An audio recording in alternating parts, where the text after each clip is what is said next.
A gente já volta a falar agora de política. O pré-candidato à presidência do Brasil pelo Novo, Romeu Zema, que esteve hoje na redação da NDTV aqui em Florianópolis, como ouvimos agora há pouco, conversou com exclusividade com o repórter do Grupo ND, Paulo César. Vamos conferir os melhores trechos.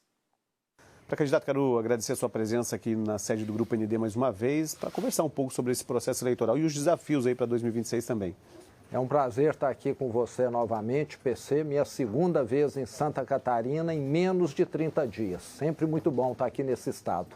Vamos falar um pouquinho sobre o processo eleitoral como um todo. Quero lhe fazer a primeira pergunta sobre, caso o senhor seja eleito em outubro deste ano, quais seriam ou qual seria a sua prioridade nos 100 primeiros dias após assumir aí o posto de presidente da República?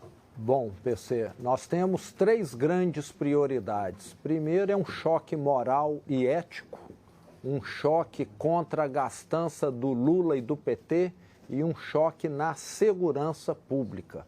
Vamos acabar com essa gastança do Lula e do PT para que os juros caiam, as famílias tenham um alívio no orçamento. Bom, o senhor citou já, e vamos encaminhar para a segunda pergunta, exatamente nesse campo da segurança pública. Uma pesquisa do Datafolha demonstrou que esse deve ser um dos temas prioritários por parte da população. Quando o senhor cita esse policiamento mais ostensivo, essas forças de segurança, de que forma o senhor deve trabalhar isso? Bom, PC, o que nós vamos fazer é elevar o custo do crime. Hoje o custo de ser criminoso no Brasil é muito baixo. E eu vou dar, como presidente, total apoio às polícias militares, a mudança na legislação acima de 14 ou 16 anos será, sim, enquadrado como um criminoso comum. Nós temos de reduzir a maioridade penal e ampliarmos o programa Jovem Aprendiz, que eu tenho dito. Inclusive, fui mal interpretado, falando que eu sou favorável ao trabalho infantil. Não, eu sou favorável, sim, que os jovens tenham oportunidade de trabalho. Quando a gente olha esse cenário de pré-candidato, a gente vê que há uma gama muito grande de nomes de presidenciáveis se identificam, inclusive, de direita. E apenas um nome que se potencializa sendo de esquerda, que seria o presidente Lula, que busca a reeleição.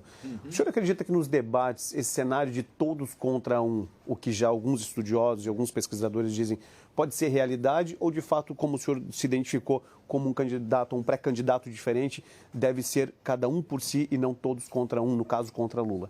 Nós vamos ter as nossas propostas no primeiro turno, somos concorrentes, mas no segundo turno, nós, pré-candidatos hoje de direita e candidatos, vamos estar todos juntos.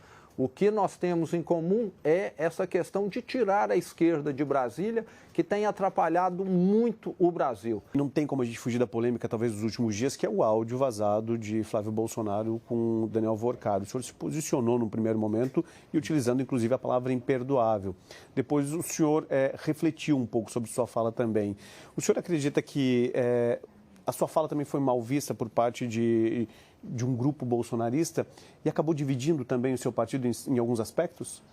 E eu fiquei realmente muito indignado com a notícia.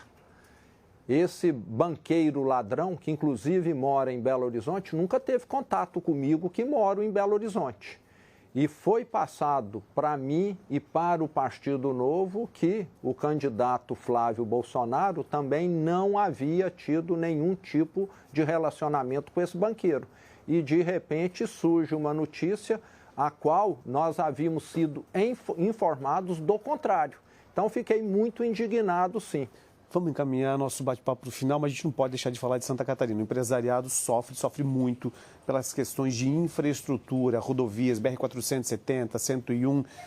Se o senhor for eleito, que olhar o senhor deve ter para esses trechos de rodovias que desencadeiam realmente muitas riquezas do Estado, do Sul, para o restante do Brasil e que enfrenta essas dificuldades? Nós temos hoje gargalos em todo o Brasil e, como presidente, colocando as contas em dias, e é possível colocar, vai ter recurso para investir na infraestrutura. O senhor conheceu regiões importantes, oeste de Santa Catarina, o potencial do agronegócio. Conheceu Florianópolis, vai conhecer Balneário Camboriú, que é um potencial turístico. E Florianópolis conhecida também como se fosse o Vale do Silício brasileiro. 3 áreas potenciais: tecnologia, agronegócio e turismo. Diante desse cenário, quais seriam suas prioridades caso eleito? Eu vejo tudo como importante, mas eu vejo que o Brasil desperdiça um potencial turístico sem tamanho. Em Minas Gerais, durante a minha gestão, nós mais do que dobramos o número de turistas que visitam o estado e mostrando principalmente para o turista que é um lugar acessível, que é um lugar seguro, que Santa Catarina é um estado seguro também. O Brasil vende mal. E no dia que o Brasil tiver um empresário, e eu venho da área de varejo, que precisa vender para sobreviver, no dia que a gente tiver esse tipo de presidente, o Brasil vai ser muito mais bem vendido lá fora. Obrigado pela entrevista, pré-candidato Romeu Zema, do Partido Novo, que esteve conosco, batendo papo, falando dessas projeções para 2026. Boa sorte e sucesso para o senhor. Muito obrigado, PC. Satisfação estar aqui com você.